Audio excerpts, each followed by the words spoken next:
افسوس سے کہنا پڑتا ہے کہ بہت کم دفعہ ایسے ہوا ہے، اور کاش کہ یہ پہلے ہو جاتا تو آج پاکستان ایک وہ ملک ہوتا جو ایک خوشحال ترین ملک ہوتا۔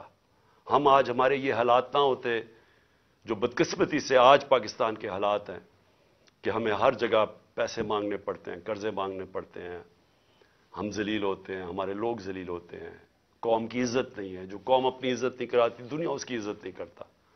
تو یہ قانون اور انصاف، رول آف لا، یہ جڑے ہوئے ہیں خوشحالی کے ساتھ۔ ایک قوم صرف وہ خوشحال ہوتی ہے جدھر ترقی ہوتی ہے، وہ جڑی ہوئی ہوتی ہے جس ملک کے اندر انصاف ہوتا ہے، قانون ہوتا ہے۔ نیلسن منڈیلا نے کہا تھا کہ اگر غربت ہٹانی ہے تو انصاف دو۔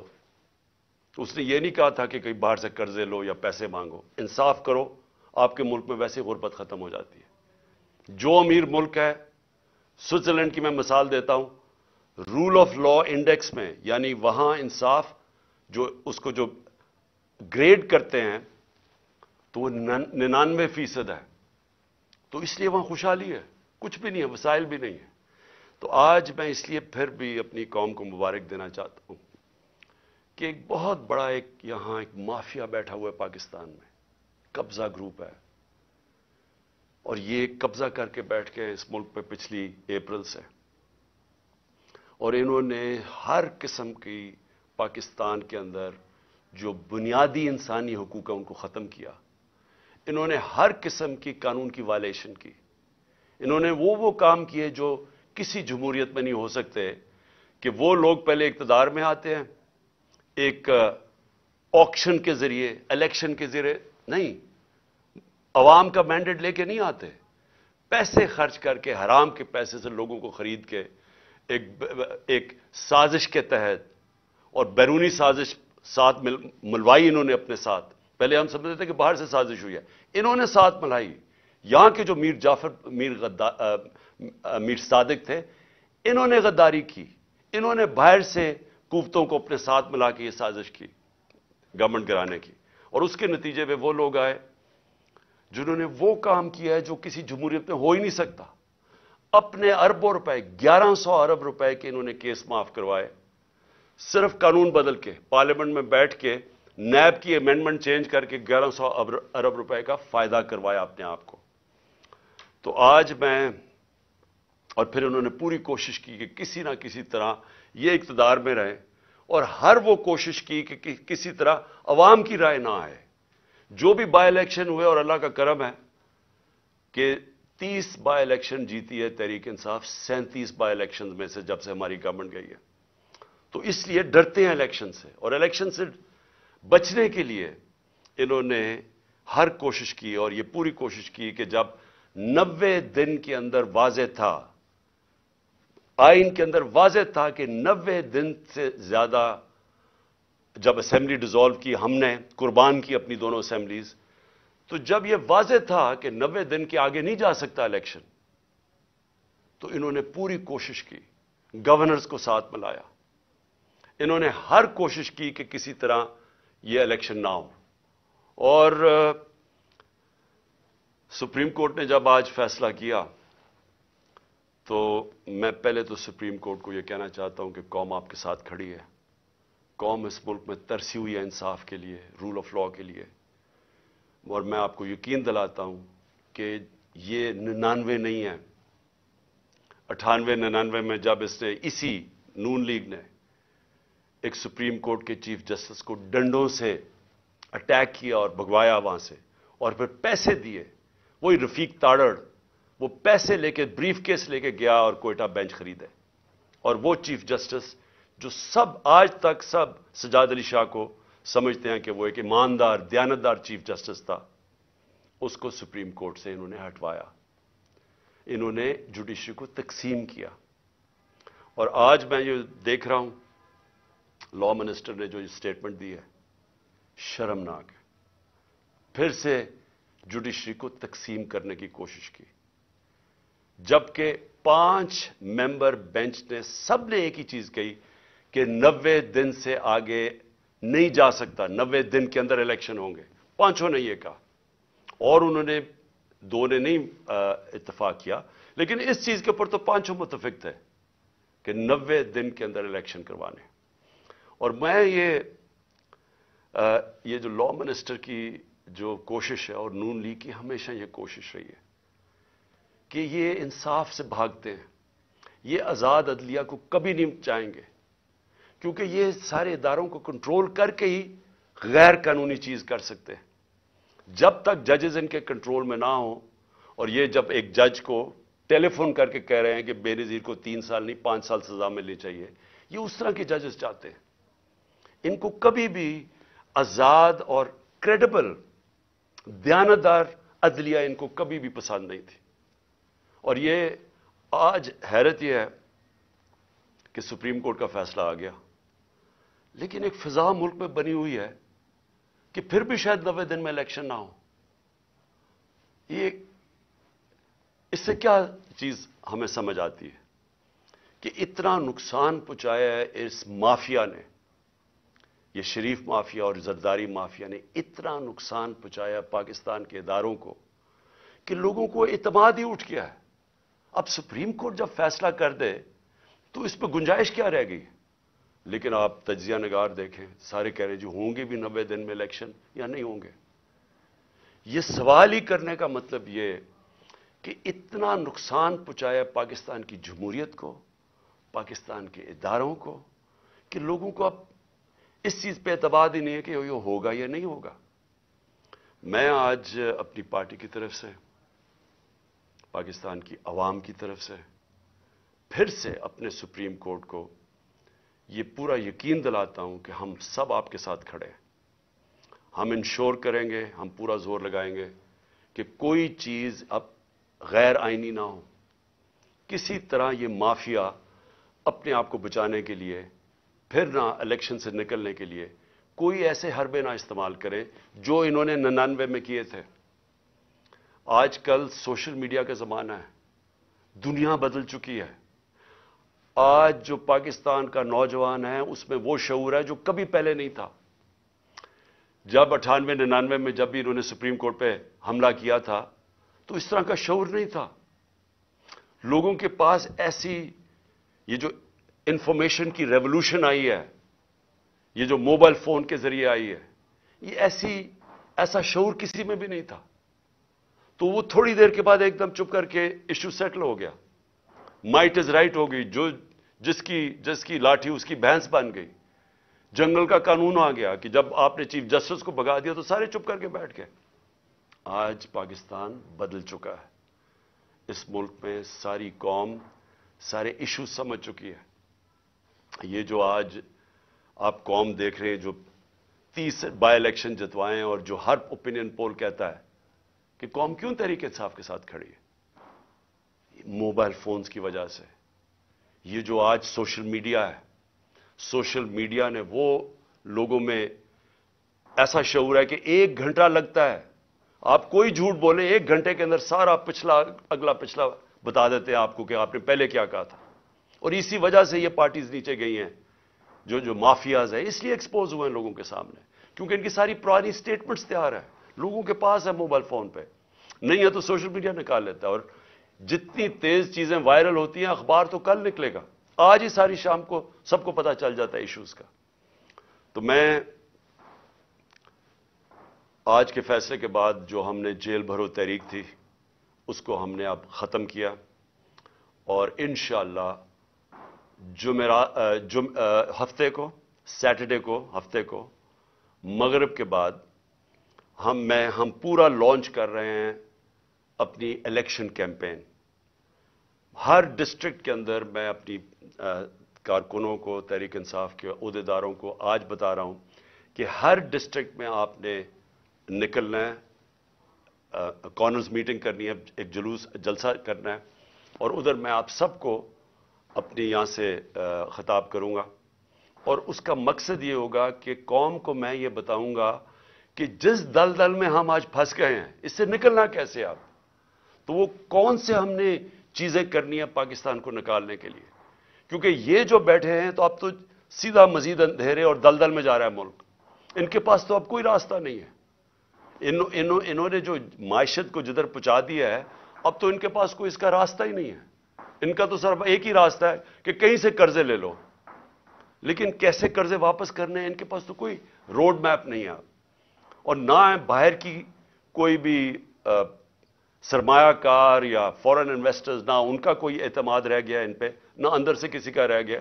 اور وہ جو موڈیز کی لیٹسٹ ریٹنگ آئی ہے، جو کریڈٹ ایجنسی ہے، جو فیصلہ کرتی ہے کہ ملک کی کتنی سکت ہے، کتنی طاقت ہے قرضے واپس کرنے کی، تو اس میں تو سب سے نیچے پاکستان اب پہنچ گیا۔ پاکستان کی تاریخ میں کبھی اتنا نہیں نیچے گرا۔ تو باہر سے نہ کسی نے کوئی پیسہ لگانا ہے پاکستان میں، نہ اندر سے، تو ان کے پاس تو اب ایک بند گلی میں پہنچ گئے ہیں، پاکستان کو پہنچا دیا ہے۔ تو انشاءاللہ ہفتے کی رات کو میں آپ کے سامنے ایک روڈ میپ رکھوں گا، کیونکہ الیکشن اب ہم اپنی کیمپین اناؤنس کرتے ہوئے آپ سب کو بتائیں گے کہ ہم نے اب کرنا کیا، آگے ہم نے کیسے، کون سے وہ قدم اٹھانے ہیں جو انشاءاللہ پاکستان کو اس مشکل مرحلے سے نکالے گا۔ میں جو دوسری بات کرنا چاہتا ہوں آج وہ یہ کہ پچھلے 10 مہینے میں جس طرح کے پاکستان میں ہمارے لوگوں کی بنیادی حقوق جس طرح ان کو پامال کیا گیا، رد کیا گیا، جو ہمارے خلاف پرسیکیوشن کی گئی، انتقامی کارروائی کبھی پاکستان کی تاریخ میں ایسے نہیں ہوئی۔ یعنی جو انہوں نے ہمیں کرش کرنے کی کوشش کی، اور جیسے جیسے تحریک انصاف کی مقبولیت بڑھتی گئی، اتنے ہی انہوں نے وہ زیادہ وہ قدم اٹھائے ہمارے خلاف، ہر قسم کی، یعنی کیسز بنانا، تشدد کرنا، جو کبھی پاکستان میں کسی اپوزیشن کے اوپر اس طرح نہیں، کسی جمہوریت میں نہیں ہوا۔ ہمارے لوگوں کے اوپر میں کبھی بھی بھول نہیں سکتا کہ جو تشدد کیا گیا اعظم سواتی پہ، شہباز گل پہ، جو صحافیوں سے کیا گیا، یعنی کبھی اس طرح کے جو ارشد شریف، یعنی دردناک کہانی ارشد شریف کی، کہ کیسے اس کے اوپر اس کو دھمکیاں دی گئی، موت کا خطرہ تھا، ملک سے باہر گیا، پھر کیسے شہید کیا گیا اس کو، اور باقی صحافیوں سے جو کیا گیا، جمیل فاروقی ننگا کر کے اس کو تشدد، ایاز امیر جیسے ایک دانشور جن کی رسپیکٹ ہے، عزت ہے معاشرے میں، ان کو جو ذلیل کرنے کی کوشش کی گئی، سمیع ابراہیم اس کو جو کیا، غلام حسین کو اٹھا کے جیل میں ڈال دیا، اور پھر جو سوشل میڈیا کے لوگوں سے جو کیا گیا، لوگوں کو اٹھایا گیا۔ میں پہلے بھی بتا چکا ہوں، ماں باپ نے مجھے بتایا کہ ان کے ینگ بچوں کو اٹھایا گیا، 2 دن رکھا گیا، مارا پیٹا ان کو، اور پھر ان کو گھر واپس بھیجا، دھمکیاں دی گئی، کئی اسے سٹیٹمنٹس میرے خلاف دلوائی واپس بھیجتے ہوئے۔ یہ کبھی ایسے پاکستان میں نہیں ہوا۔ ہمارے کتنے لوگوں کو 25 پہ کیسز بنائے گئے، اب پھر نئے کیسز بنا دیے۔ کل جو اسلام آباد میں طلب کیا گیا مجھے، سب کو ڈیٹ پتا تھی، ساروں کو جب ڈیٹ فکس کر دی عدالت نے تو سب کو پتا تھا میں آ رہا ہوں اسلام آباد۔ سب کو پتا ہوں کہ میں پہلی دفعہ جب سے مجھے یہ گولیاں لگی ہیں اس کے پہلی دفعہ اسلام آباد آنا ہے، تو لوگوں نے تو آنا تھا، لیکن جو اب لوگوں کے جنون دیکھ کے، جو بھی آپ کے سامنے وہ فوٹیج تو سامنے ہیں، اس کے اوپر دہشت گردی کے کیسز بنا دیے، مزید میرے اوپر 2 اور کیسز بنا دیے، 74 کیسز ہیں میرے اوپر، ساری سینئر لیڈرشپ کے اوپر کیسز بنا دیے۔ مجھے یہ بتائیں کہ پاکستان کی تاریخ میں کس دور کے اندر اس طرح قانون کو مس یوز کیا گیا، دہشت گردی کے قانون کو کس دور میں مس یوز کیا گیا؟ میرے اوپر دہشت گردی کا پرچہ کیسے بنا؟ الیکشن کمیشن کے باہر ایک پرامن احتجاج ہوتا ہے۔ نون لیگ پوچھے ان کے دور میں، ہمارے دور میں انہوں نے الیکشن کمیشن کے باہر احتجاج کیا، کتنے ان کے اوپر پرچے ہوئے؟ مریم نواز نے جب وہ نیب گئی، اس نے پتھراؤ کیا نیب کا، پلان کر کے ان کے لوگوں نے جا کے پتھراؤ کیا۔ کتنے دہشت گردی کے کیسز بنے؟ میرے اوپر 74 کیسز میں سے جو کیس بنا دہشت گردی کا، الیکشن کمیشن کے باہر احتجاج ہوتا ہے، میں گھر پہ ہوتا ہوں، میرے اوپر دہشت گردی کا کیس۔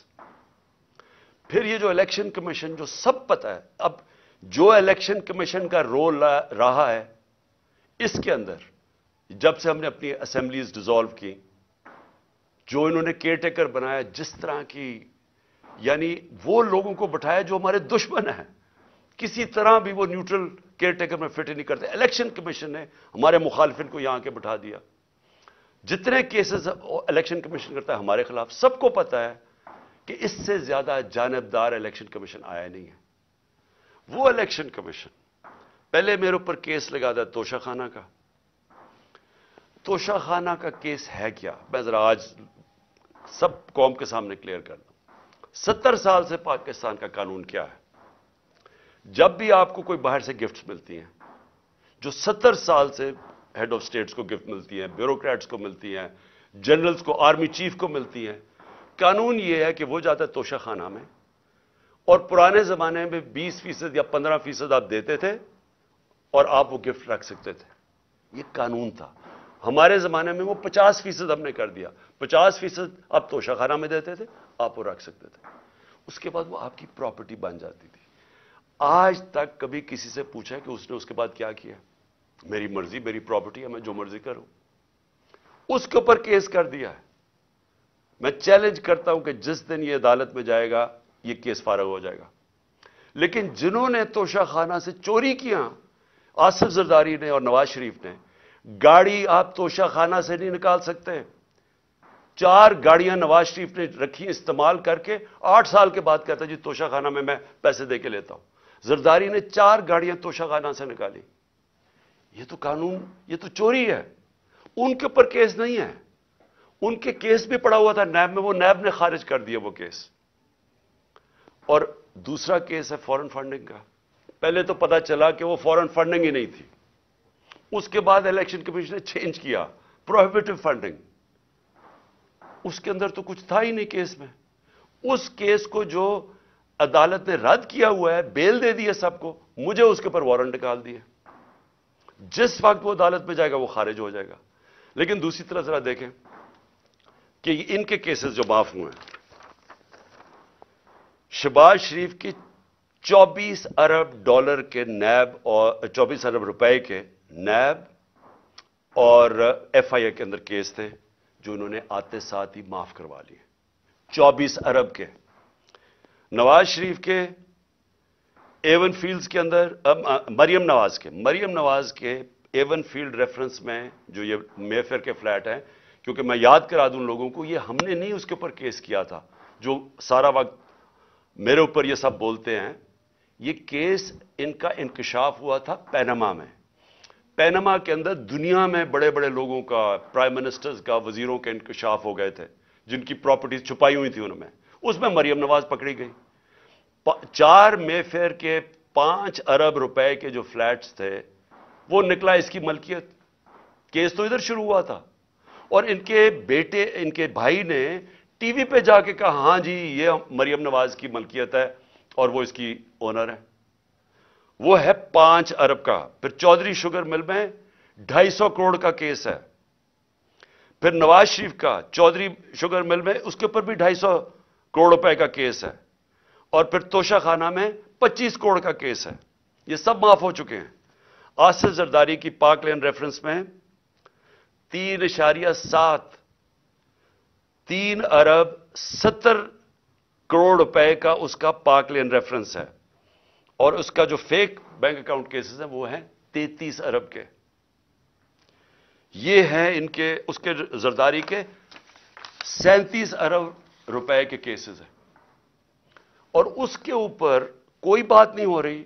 1100 ارب روپے کے ان کے سارے کیس معاف ہو گئے ہیں جب سے یہ آئے ہیں. اور یہ کبھی وہ توشہ خانہ پکڑتے ہیں، کبھی وہ فورن فنڈنگ پکڑتے ہیں. میں یہ بھی آج کہتا ہوں کہ جس دن ہم ساری پارٹیز کی ان کے اکاؤنٹ سامنے آئے، جی پوچھیں تو صحیح یہ کدھر سے پیسے اکٹھے کرتے ہیں. ہم تو 8 سال سے سکروٹی ہو رہی ہے ہماری. ہمارے پاس 40,000 ڈونرز بیرس ہے جو لوگوں کو کال کر کے کہتے ہیں انہوں نے کہا ہم نے پی ٹی آئی کو پیسے دیے ہیں. ذرا مجھے بتائیں ان کے پاس پیسہ کدھر سے آتا ہے. اور جس دن اس کی وجہ سے الیکشن کمیشن کا کیس نہیں سن رہا، وہ سامنے ہی نہیں آتا.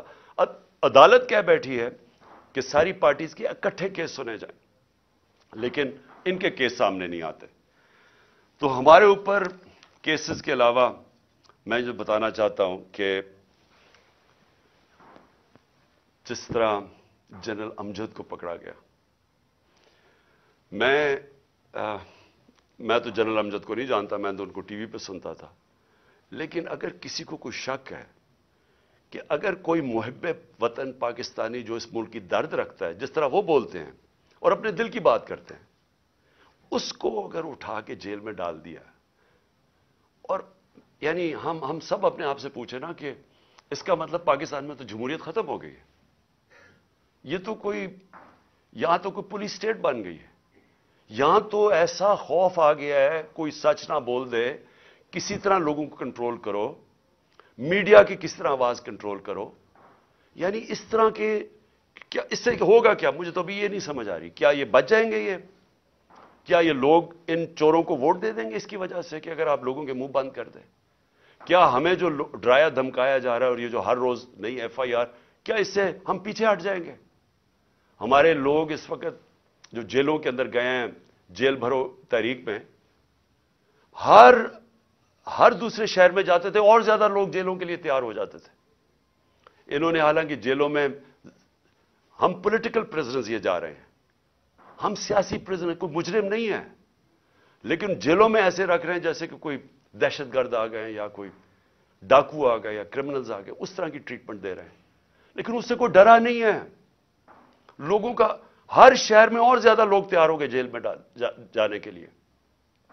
اور میں نے تو ابھی کال دینی تھی سارے پاکستان کے لیے, اگر یہ الیکشنز نہ کرواتے تو میرا اگلا تھا کہ ایک دن میں نے سارے پاکستان کو کال دینی تھی, سب ہم جا کے جیل بھر دیں. کیا کریں گے یہ؟ تو یہ خوف ہی دلوا رہے ہیں نا. یہ قوم, اس خوف کی زنجیریں انہوں نے توڑ دی ہیں. کسی کو خوف نہیں ہے اس کا, لیکن ملک کو تباہی کی طرف دھکیل رہے ہیں. یہ سارے جو حربے استعمال کیے جا رہے ہیں ملک کو ادھر دھکیل رہے ہیں جدھر شاید کوئی بھی نہ نکال سکے اگر یہ زیادہ دیر بیٹھ گئے. میں ایک آج بات کرنا چاہتا ہوں, آخری 2 پوائنٹس ہیں میرے اوپر حملہ ہوتا ہے, مجھے پتا ہوتا ہے, اس سے پہلے میں بولتا رہا کہ میرے اوپر حملہ کرنے لگے ہیں, یہ میرے اوپر اٹیمپٹ ہونے لگا ہے, دینی انتہا پسند کے نام پہ مجھے مارا جائے گا. میں کہتا رہا اور میں نے کہا کہ اس میں طاقتور لوگ شامل ہیں, نام نہیں میں نے لیے. جب میرے اوپر اٹیمپٹ ہوا اور اللہ کی کوئی خاص ہی کرم تھا, اس نے مجھے بچا لیا, تو اس کے بعد میں نے ان 3 لوگوں کے نام لیے, ڈرٹی ہیری, شہباز شریف اور رانا ثناءاللہ. یہ تینوں شامل تھے, اور نواز شریف کو پتا تھا لندن میں بیٹھ کے. تسنیم حیدر کا جو لندن میں اس نے بات چیت کی, اس کا بیان کیوں نہیں ریکارڈ کیا گیا؟ ہمارے جے آئی ٹی نے کیا, اس کو جے آئی ٹی کو ختم کر دیا. جے آئی ٹی کو وہ کیا کہتا ہے کہ اس نے خود سنا نواز شریف کو کہتے ہوئے کہ عمران خان اور ارشد شریف کو مروانا ہے. وہ بیان یہ دیتا ہے, اور جا کے اس نے پولیس اسٹیشن میں یہ بیان دیا ہے. اس کا جو وکیل ہے مہتاب, اس نے کنفرم کیا ہے کہ پولیس میں وہ بیان دیتا ہے کہ یہ وہاں پلان بنا تھا مجھے مروانے کا اور ارشد شریف کو, اور مدد مانگ رہا تھا اس کی کہ پرووائڈ کرے کہیں مارنے والا shooter. J I T record کرتی ہے تسیم کی اس کی جو ویڈیو ہے. اس کے بعد کیا مجبوری تھی کہ care taker government J I T ختم کر دیتی ہے, اور جے آئی ٹی ختم کر کے 4 ان لوگوں کو جے آئی ٹی پہ بٹھا دیتی ہے, وہ جے آئی ٹی کے جو ممبرز جن کے اوپر پروسیکیوٹر جنرل کہتا ہے ٹیررسٹ کی عدالت میں جدھر کیس ہو رہا ہے, اس عدالت میں جج کے سامنے وہ پروسیکیوٹر کہتا ہے کہ 4 لوگ جو جے آئی ٹی کے ممبرز تھے, انہوں نے جے آئی ٹی کو سیبوٹاج کرنے کی کوشش کی, ان کے اوپر کارروائی ہونی چاہیے. ان کو آپ جے آئی ٹی کے اوپر لے آئے ہیں, یہ لوگ, ان کے ذریعے اب انویسٹیگیشن ہوگی. میرا اپنی ساری قوم کے سامنے سوال یہ ہے کہ کون ڈرا ہوا ہے اتنا زیادہ؟ کیوں ڈرے ہوئے ہیں یہ؟ اگر یہ بے قصور ہیں تو جے آئی ٹی کو کام کرنے دیتے. کیوں اتنے خوف زدہ ہیں کہ سچ قوم کے سامنے آ جائے گا؟ کیونکہ طاقتور یہ سارے اس میں ملوث ہیں. اب میں نے دوسری بات یہ کی کہ میرے اوپر یہ پھر اٹیک کریں گے. یہ زیادہ خوف زدہ ہیں. اب خوف زدہ یہ ہیں کہ یہ اگر اقتدار میں آ گیا تو شاید ان کی شامت آ جائے گی. اس ڈر سے اب انہوں نے پھر سے مجھے قتل کرنے کی کوشش کر رہی ہے. میں ساری قوم کے سامنے کہہ رہا ہوں, یہ تین اور بھی ان دونوں کے لوگوں کے ابھی میں نام نہیں لے رہا, لیکن میں نے اپنی ٹیپ کے اندر ان دونوں کے نام رکھے ہوئے, جو میں نے ایک ٹیپ پہلے کی ریکارڈ کروائی ہوئے, کون وہ لوگ تھے جو شروع سے مجھے چاہتے تھے قتل کرنا. ان تین کے علاوہ دو اور کے نام ہیں اس میں, وہ سب سامنے آ جائے گا. لیکن میں قوم کے سامنے اب سوال یہ پوچھتا ہوں کہ جب میں کہہ رہا ہوں مجھے خطرہ تھا, پہلے میں کہہ رہا تھا مجھے خطرہ ہے, وہ اٹیمپٹ ہوا, اللہ نے بچایا. اب میں پھر کہہ رہا ہوں میرے پہ خطرہ ہے.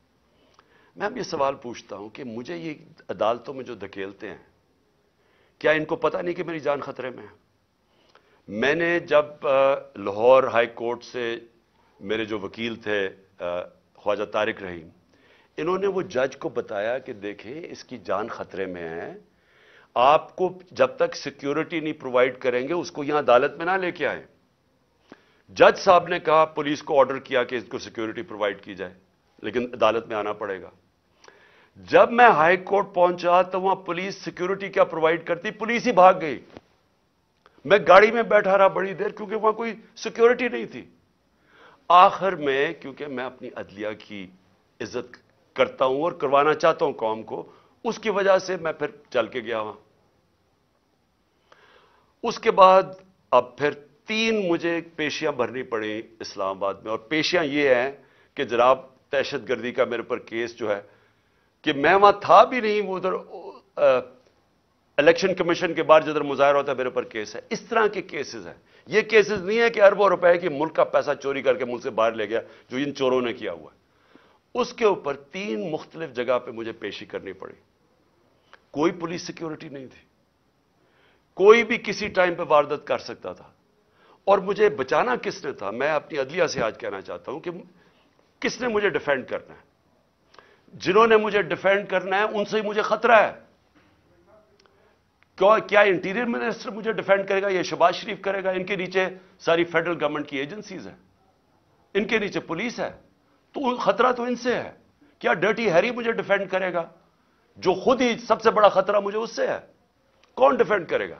تو مجھے ان پبلک جگہوں پہ لے کے جا رہے ہیں, جبکہ میں یہ بتا دوں جو نوید جو شوٹر ہے جس نے مجھے گولیاں ماری تھی, جو 3 میری ٹانگ پہ اور اوروں کو لگی تھی, اس کی ٹرائل اس کو عدالت نہیں جانا پڑا کیونکہ وہ کہتے ہیں اس کی جان کو خطرہ ہے. اس کی جیل میں ہو رہی ہے ٹرائل, اس کی ویڈیو کانفرنس پہ ہو رہی ہے. تو میری کیوں نہیں ہو سکتی؟ میں نے جرم کتنا, جو قتل کرنے والا ہے وہ تو وہاں بیٹھ کے اس کا ٹرائل ہو رہی. مجھے ہر جگہ عدالتوں پہ لے کے جا رہے ہیں. میں چیف جسٹس صاحب کو لیٹر لکھوں گا کہ ہمارے دور میں جب میں پرائم منسٹر تھا تو ایک جج صاحب نے نواز شریف کو کوئی بیمار ہوا, اور آپ پتہ ہے سارا وہ فیک بیماریاں تھیں, ہر چیز ہی اس کی 2 نمبر ہوتی ہے. جب وہ بیمار ہوا تو ہمیں فیڈرل گورنمنٹ کو حکم آیا کہ آپ ذمہ دار ہوں گے اگر اس کو کچھ ہوا. تو مجھے کچھ ہوا تو کون ذمہ دار ہوگا؟ کیونکہ جنہوں نے ذمہ دار ہونا وہ تو خود ہی مارنے کے چکر میں ہیں مجھے. تو اس لیے میں اپنے چیف جسٹس صاحب لاہور ہائی کورٹ اردو بھی لکھوں گا کہ مجھے ہر دوسرے دن یہ ثناء اللہ جیسے بدماش جنہوں نے زندگی میں کوئی صحیح کام کیا نہیں ہے, وہ ہر دوسرے دن کوئی نہ کوئی کیسز کرتے جاتے ہیں, تو میں چکر لگاتا جاؤں گا اور کون پروٹیکشن دے گا؟ میں آخری بات کرتا ہوں کہ سوال یہ ہے اب کہ یہ کیوں بھاگ رہے ہیں الیکشن سے؟ یہ جو پی ڈی ایم کی پارٹیز ہیں, الیکشن کا نام سن کے ان کی کامپیں کیوں ٹانگنی شروع ہو جاتی ہیں؟ وجہ یہ ہے کہ پبلک ان کے خلاف ہو چکی ہے.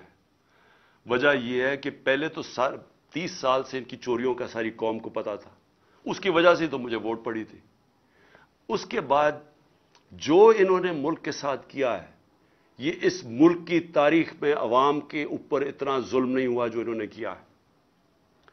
جب سے یہ آئے ہیں, اب یہ میں اپنا نہیں کہہ رہا, میں ڈاکٹر حفیظ پاشا کا کہہ رہا ہوں, وہ ایسٹیمیٹ کرتے ہیں کہ 1.5 کروڑ لوگ مزید غربت کی لکیر سے نیچے چلے گئے ہیں. وہ ایسٹیمیٹ کرتے ہیں کہ 80 لاکھ لوگ بے روزگار ہو چکے ہیں جب سے یہ آئے ہیں. وہ یہ کہہ رہے ہیں کہ پاکستان کی تاریخ کی سب سے زیادہ مہنگائی ہوئی ہے. ہم جب تھے تو 16% پاکستان کی مہنگائی تھی، آج 41% پہ پہنچ گئی ہے، اور ابھی مزید اور مہنگائی آنی ہے، کیونکہ جیسے جیسے روپیہ گر رہا ہے، پھر آج روپیہ گرا ہے، تو ہر چیز تو مہنگا ہونا ہے. تو ایک طرف مہنگائی، ایک طرف بے روزگاری بڑھ رہی ہے، ایک طرف معیشت سکڑتی جا رہی ہے، ایک طرف ہم قرضے واپس کرنے کی ہماری وہ قوت ہی گرتی جا رہی ہے، کیونکہ جب معیشت سکڑتی ہے، جب گروتھ ریٹ نیچے آتی ہے، جب آپ کی انڈسٹری بند ہونی شروع ہو جاتی ہے، جب کسان کی پیداوار کم شروع ہو جاتی ہے، تو کدھر سے پیسہ آنا ہے کہ ہم اپنے قرضے واپس کریں؟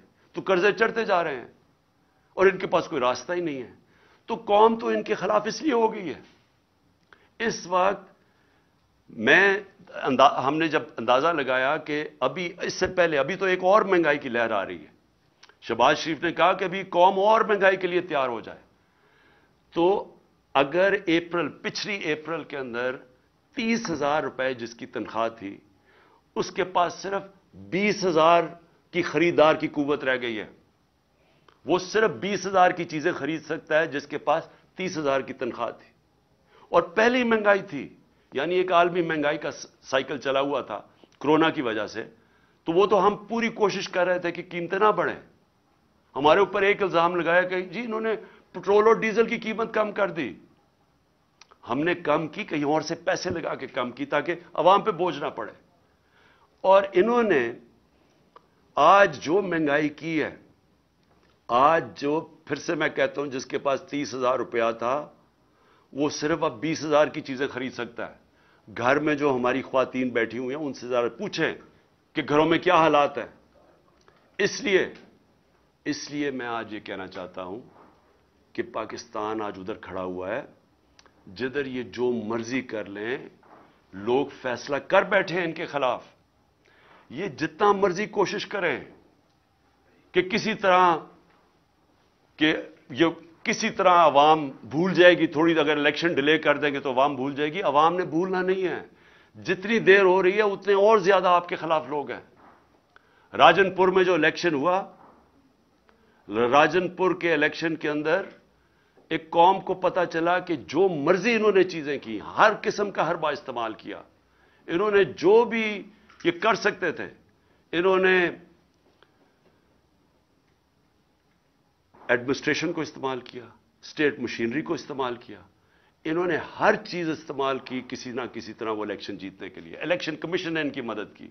اس کو 50,000 ان کے نون کو ووٹ پڑ کیسے گئی؟ لوگ تو تھے ہی نہیں، لوگ تو سارے نکلے تحریک انصاف کے لیے.